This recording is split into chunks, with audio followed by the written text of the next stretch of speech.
bersama saya Okta Iva di negeri Formosa. Kali ini seperti biasa nih, masih baru subuh ya. Saya sudah ditungguin dua orang ini olahraga katanya gitu. Ya Allah, demi anak saya rela lakukan begini ya, bekerja, berusaha ikhlas, tapi kadang juga merasa down, capek, lelah. Orang lain masih pada santai di rumah ya, saya sudah aktivitas pagi, nanti sampai malam lagi, dan bahkan kadang malam juga kalau mereka pada nggak bisa tidur, saya pun ikut nggak tidur. Baca ini belum jam 5, gelap-gelapan kan. 90 tahun tapi masih pengen sehat gitu ya. Jadi pagi sore dia ajak saya olahraga, tapi ramai sih sebenarnya ini, cuman nggak kelihatan. Gelap mola ame Patsiukiakong. Nenek nanyain ada apa. Goca itu selamat pagi ya teman-teman. Di sekolahannya masih nggak ada kelihatan apapun, gelap.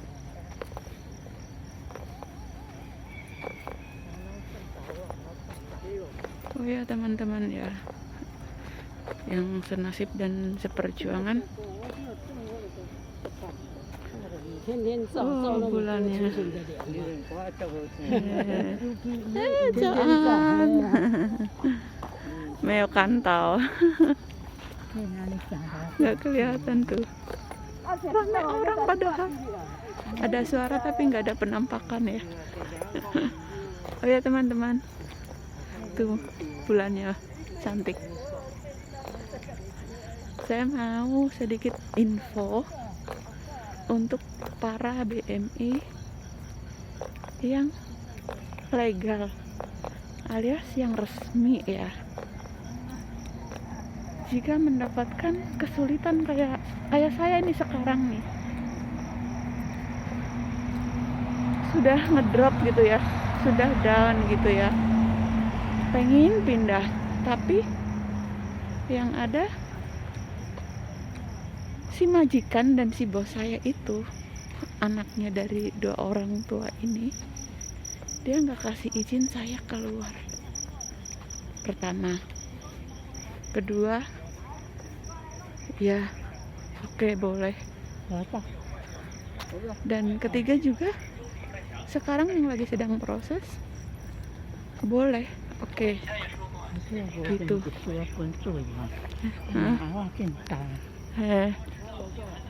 Terus akhirnya dia ada jawaban tersendiri. Oke, Ame, dia panggil saya Ame. Ame pindah, nggak apa-apa, tapi tunggu saya dapat penggantinya ya, katanya gitu. Wah, dapat gantinya kapan? Sekarang orang lagi susah cari orang ya, lagi pandemi begini, cari orang untuk bekerja itu memang susah. Karena apa? Disebabkan ya faktor masuk dari Indonesia itu emang dipersulit. Dipersulitnya apa? Harus benar-benar yang sehat. Dan misalkan nanti terdeteksi dia kena virus, entah itu virus COVID apa sih, dengan apa padahal dia cuman masuk angin biasa juga. Kalau di sini nanti udah dideteksi itu kena virus gitu ya. Ya udah, akhirnya nggak diterima masuk Taiwan. Maka itu Taiwan kekurangan tenaga kerja, pengasuh dan perawat lansia.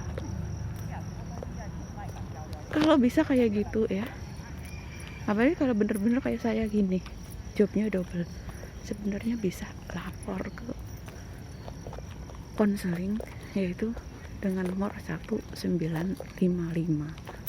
1955 itu gratis, tidak ada biaya teleponnya, dan waktu untuk ditelepon itu dia free, 24 jam dilayani gitu. Kenapa saya tidak melapor? Karena saya merasa iba dengan keluarga ini. Takutnya kalau sudah saya laporin, nanti untuk ngambil lagi juga dipertimbangkan, karena orang nggak bisa satu orang jaga 2 orang gitu ya aslinya. Tapi saya jalani dengan penuh keikhlasan. Ternyata ikhlas itu berat, bener.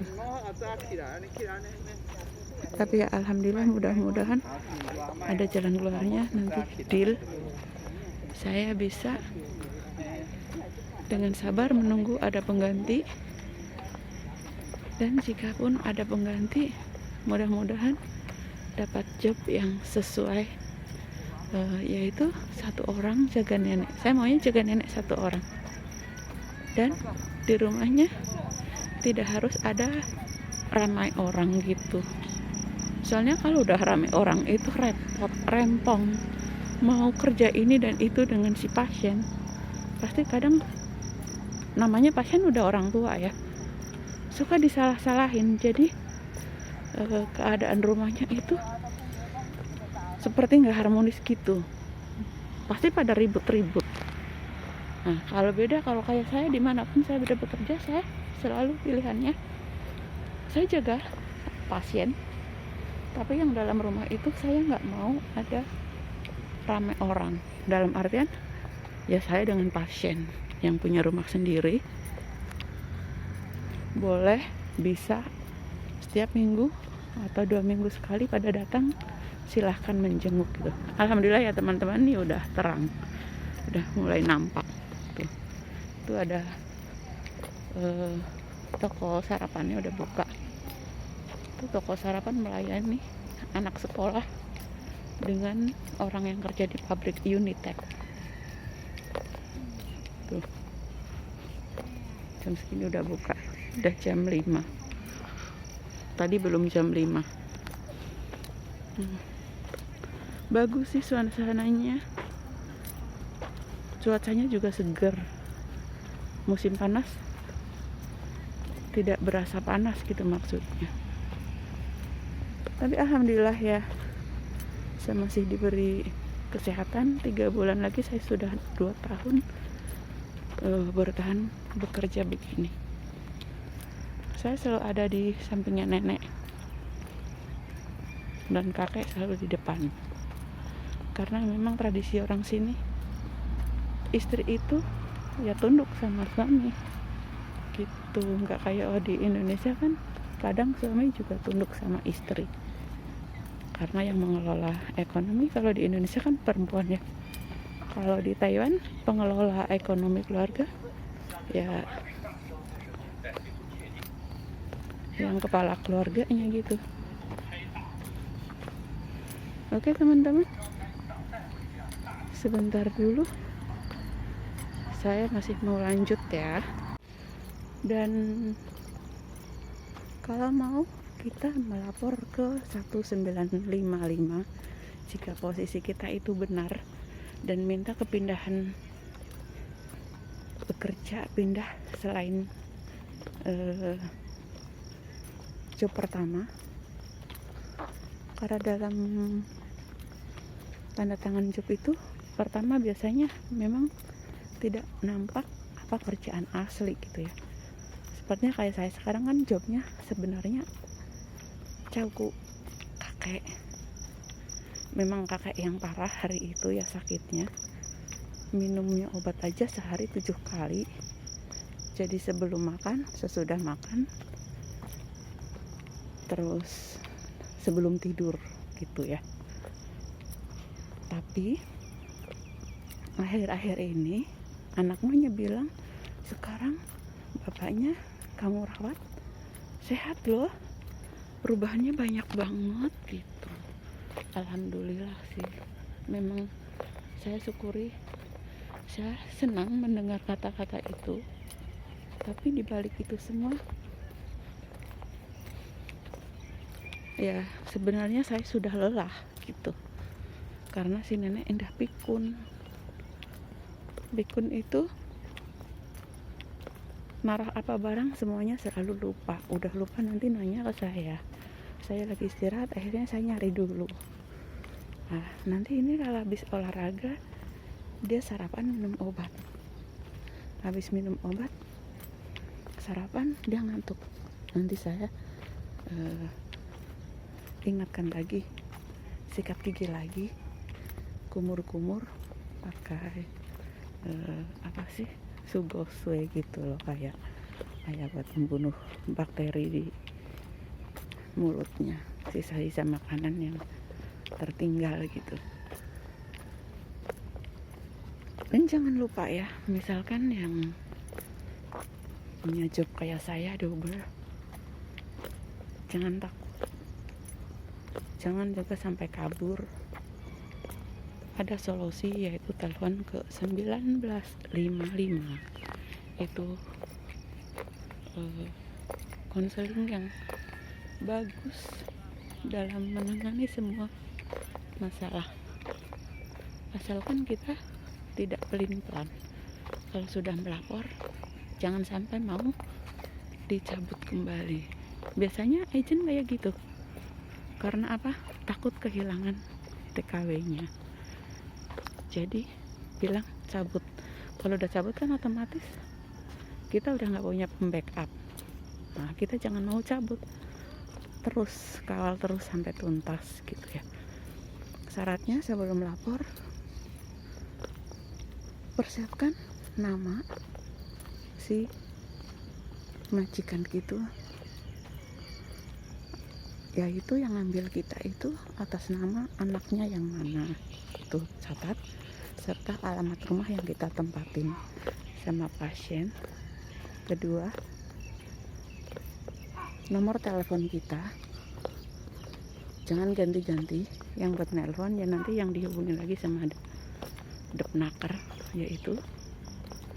Dan yang selanjutnya, kita punya alasan yang tepat untuk bisa dibantu keluar dari sini.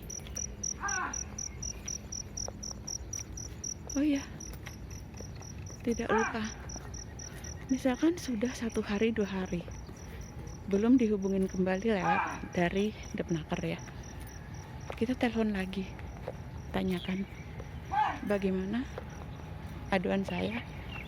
Nanti kan setelah melapor itu kita kan dapat nomor aduan ya. Nah, nomor aduan itu kita catat, nanti bisa buat menelpon kembali dengan mempertanyakan bagaimanakah proses lanjutan dari nomor yang ini gitu, sebutin. Nah nanti setelah itu dia pasti balas, sudah sampai ini gitu. Terus kamu gimana? Pasti nanti ada komunikasi lagi di telepon gitu ya teman-teman. Sedikit saya ada informasi kenapa saya tidak ambil untuk lapor, karena saya merasa nggak tega gitu ya. Karena aslinya juga baik sih, kakek nenek aslinya baik, nggak neko-neko. Cuman saya ngerasa nggak sanggupnya ya gitu. Pikun, si neneknya udah pikun, jadi melelahkan banget, lelah pikiran. Tenaga untuk kerjaan saya nggak sebegitu berat ya, cuman kayak gini, mau ke bank ya jalan kaki, misalkan mau check up aja deket kan. Kalau yang bukan check up rutin 3 bulan sekali itu sama saya, misalkan dia ada keluhan, ada dokter sendiri yang dekat rumah. Ya deket nggak deket sih, jalan aja 20 menit jalan kaki pulang pergi gitu ya. Mudah-mudahan saja ini info bisa bermanfaat ya untuk khususnya para BMI di Taiwan, dan bisa untuk hiburan buat yang sempat menemukan channel saya ya. Jangan lupa saya mohon dukungannya, like, komen, dan subscribe-nya. Dan bagi yang sudah jadi subscriber saya, terima kasih ya. Kemarin saya sudah merasakan menikmati hasil dari YouTube. Saya sudah gajian, sangat bahagia. Padahal gaji itu nggak seberapa dari gaji saya kerja di sini, tapi saya merasa sangat bahagia, sangat senang. Mudah-mudahan teman-teman YouTuber pemula dimanapun Anda berada ya, semangat terus dalam membuat konten, karena YouTube itu perlu konsistensi yang tinggi.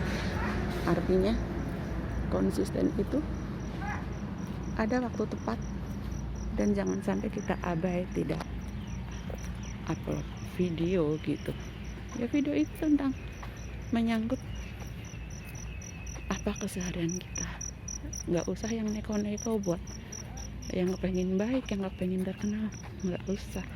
Kalau saya sih intinya pengen mau mendokumentasikan tentang pekerjaan saya selama bekerja di Taiwan. Ini pun sepertinya sudah lambat sih ya, karena beberapa tahun yang lalu saya belum sempat punya channel, dan baru ini tahun kedua ya channel saya. Sebelum 1 tahun saya alhamdulillah udah monetisasi, dan 9 bulan setelah monetisasi saya dapat gaji, alhamdulillah. Terima kasih ya teman-teman.